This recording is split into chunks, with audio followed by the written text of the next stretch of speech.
Now करेंगे fundamental rights की, ठीक है। उससे अनुरोध है कि कोई नींद में नहीं सोएगा और कोई जाग के नहीं सोएगा, ठीक है ना।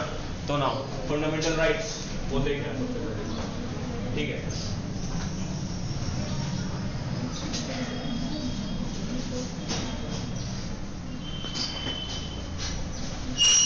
यदि इसका हिंदी शब्दांश देखें, मतलब इसका यदि हिंदी में मीनिंग देखें तो इसका बेसिकली हिंदी में मीनिंग हो जाता है मौलिक अधिकार, ठीक है। अब नाउ बेसिकली फंडामेंटल राइट्स की जरूरत है तो ये राइट्स का मतलब क्या होता है। देखो यार, अभी तक के जितने भी चैप्टर्स पढ़ा उस चैप्टर्स के अंदर सिर्फ इतना सा हमने ये देखा कि ले देके डेमोक्रेसी हो या फिर डिक्टेटरशिप हो या मिलिट्रीशिप हो, ठीक है, मिलिट्री रूल हो, इसके अंदर ये सारे के सारे जो चीजें हैं, ये जो आइडियोलॉजीज है, ये बेसिकली पीपल के ऊपर अप्लाई होते हैं और एक तरीके से पीपल के ऊपर ही इन सब चीजों को इन चीजों को क्या किया जाता है, रेगुलेट किया जाता है या फिर पीपल के ऊपर ही क्या किया जाता है, लगाया जाता है, ठीक है। बट उन्हीं के अंदर डेमोक्रेसीज के अंदर जो ये फंडामेंटल राइट्स होता है, इनका क्या मतलब होता है। इसका बेसिकली मतलब ये होता है कि ये जो राइट्स होते हैं ये बेसिकली पीपल का ऑल अराउंड डेवलपमेंट करवाते हैं, ठीक है ना।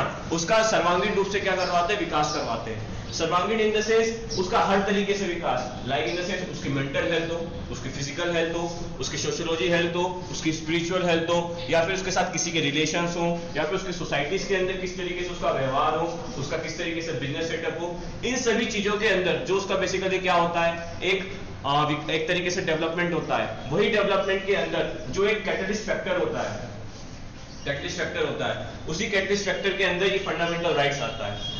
अब ये फंडामेंटल राइट्स डेमोक्रेसी के अंदर बहुत ज्यादा इंपॉर्टेंट होती है, ठीक है ना, मौलिक अधिकार।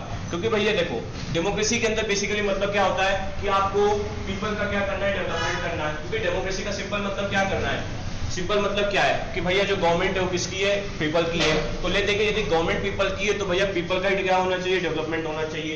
तो भैया पीपल का डेवलपमेंट कैसे हो सकता है, बहुत सारे फैक्टर्स क्या करते हैं, साथ में आते हैं। उन्हीं एक फैक्टर में आपका बेसिकली कौन होता है, फंडामेंटल राइट, मतलब क्या, मौलिक अधिकार। मौलिक अधिकार का बेसिकली मतलब क्या होता है, और मौलिक अधिकार का बेसिकली मतलब ये होता है कि जहां पे पर्सन जो है जिस कंट्री के अंदर रहता है उसको अपने हक के बारे में क्या हो, मालूम हो, उसको उसके अधिकारों के बारे में क्या हो, मालूम हो।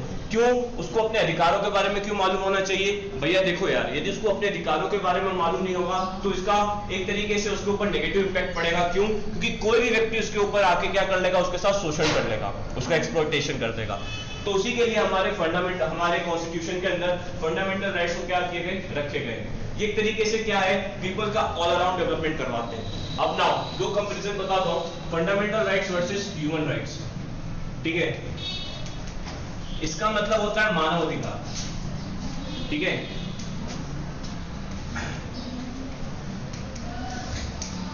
अब नाउ देखो, इस गोल भरी दुनिया में दर्द ही दर्द भरे पड़े, ठीक है ना।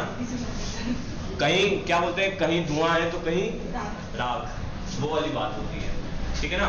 ले देके दुनिया बोले। अब इस दुनिया के अंदर बेसिकली 7 कॉन्टिनेंट है। उन 7 कॉन्टिनेंट के अंदर यूनाइटेड नेशन के अकॉर्डिंग 196 कंट्रीज रजिस्टर्ड है, ठीक है। अब इन 196 कंट्रीज के अंदर इनकी क्लाइमेटिक कंडीशंस डिफरेंट है, इनकी डिमांड्स डिफरेंट है, हर कंट्री के लोग डिफरेंट है, हर चचा चची अलग है, ठीक है ना। इंडिया के अंदर तो हर 500 मीटर पे तुमको हर अलग अलग तरीके के लोग मिल जाएंगे। तो भैया ले देखिए क्या है, बहुत टाइप के डिफरेंट वैरायटीज के ऑफ लोग रहते हैं, बहुत टाइप के डिफरेंट वैरायटीज की स्पीशीज रहती है, एनिमल्स की रहती है, बर्ड्स की रहती है, और लोगों की परसेप्शन ऑफ थिंकिंग भी क्या रहती है, बहुत ज्यादा डिफरेंट रहती है, ठीक है ना। अब उसी के अकॉर्डिंग हर कंट्री क्या चाहती है कि उसके पब्लिक का क्या हो, डेवलपमेंट हो। क्योंकि भैया यदि पब्लिक डेवलप रहेगी, यदि पब्लिक अराइज रहेगी, यदि पब्लिक को उसके बारे में मालूम होगा तो क्या होगा, कंट्री का डेवलपमेंट होगा।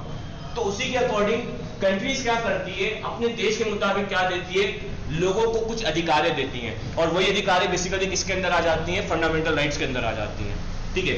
उसी के दूसरी ओर ह्यूमन राइट क्या होता है, ह्यूमन राइट बेसिकली उसको कहा जाता है जहां पे ह्यूमन को बेसिक नीड्स उसके क्या हो जाए, कंप्लीट हो जाए। मतलब क्या, जो उसके बेसिक आवश्यकता की चीजें हैं उनको पूरा करने के अंदर जो अधिकार क्या करे, मदद करे, वही बेसिकली क्या होते हैं, ह्यूमन राइट्स होते हैं। अब बेसिक नीड्स क्या है आपका, रोटी, कपड़ा, मकान, शिक्षा, ठीक है ना।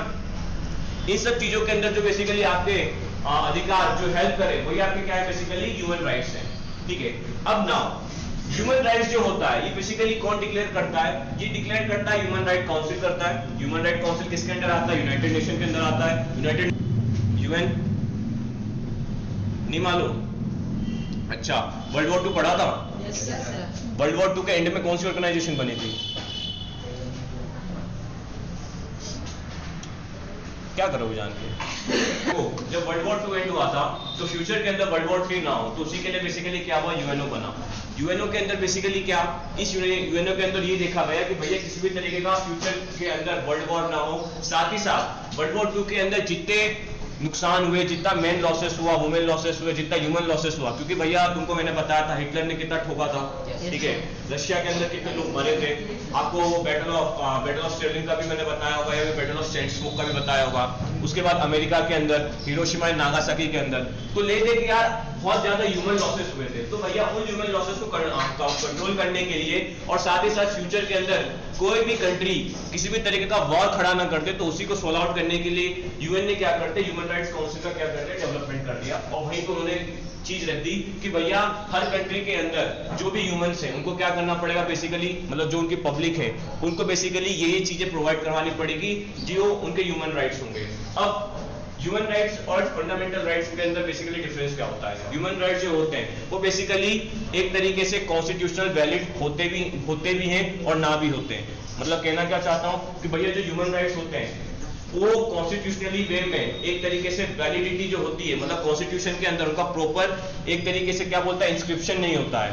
मतलब उनकी आइडियोलॉजी तो होती है कि हाँ भैया रोटी कपड़ा मकान तो देंगे, बट इसके लिए वो एक तरीके से जो लीगल होता है ना, एक तरीके से लीगली लिखा होना चाहिए, वो नहीं होता है। उसी के दूसरी ओर जो फंडामेंटल राइट होते हैं ये एक तरीके से कॉन्स्टिट्यूशनली क्या होते हैं, लिखे होते हैं, ठीक है ना। यदि इन कॉन्स्टिट्यूशनली लिखी हुई चीजों के ऊपर यदि कोई बंदा इन अधिकारों का हनन करता है तो एक तरीके से कॉन्स्टिट्यूशन क्या देता है, एक तरीके से सुप्रीम कोर्ट क्या देता है, पनिशमेंट देता है। उसी के दूसरी ओर यदि ह्यूमन राइट का वॉयलेशन हो जाता है, मतलब एक तरीके से ह्यूमन राइट का जब वॉयलेशन हो जाता है तो उस टाइम पे supreme court basically supreme court होता है, कॉन्स्टिट्यूशन होता है, ये क्या करता है, ये उसके बारे में जांच पड़ताल करते हैं और ले देके ये देखा जाता है यदि इससे रिलेटेड कोई आइडियोलॉजी यदि कॉन्स्टिट्यूशन के अंदर है तभी वो जाके पनिशमेंट देते हैं, यदि नहीं है तो फिर नहीं देते हैं। तो ले देके ह्यूमन राइट जो है वो ऑल ओवर एप्लीकेबल है, बट एज अ सीवियर यदि तुम पनिशमेंट के अकॉर्डिंग देखो तो भैया ह्यूमन राइट्स के ऊपर ज्यादा पनिशमेंट्स नहीं मिलती है।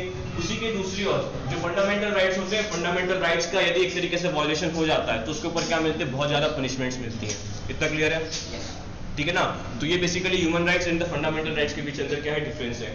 अब फंडामेंटल राइट जो होता है वो इंडिविजुअल कंट्री अपने अपने सिटीजन्स को क्या करती है, प्रोवाइड करवाती है, ठीक है।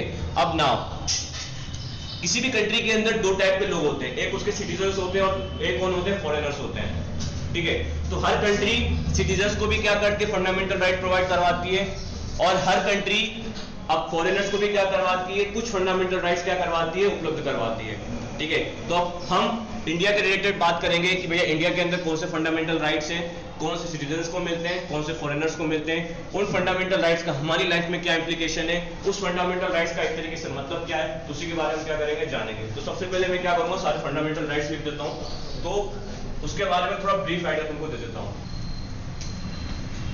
हमारे कॉन्स्टिट्यूशन के अंदर बेसिकली आपके 6 फंडामेंटल राइट्स हैं। 6 क्या है, मौलिक अधिकार, ठीक है। इन 6 अधिकार में से सबसे पहला जो है वो है राइट्स टू इक्वलिटी, ठीक है। इसका मतलब होता है समानता, ठीक है। सेकेंड जो है वो है आपका राइट्स टू फ्रीडम,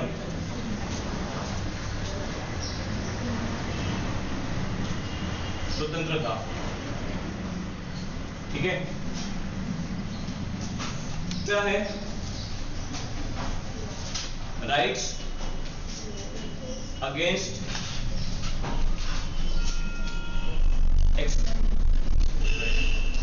एक्सप्लॉयटेशन, शोषण के विरुद्ध, ठीक है।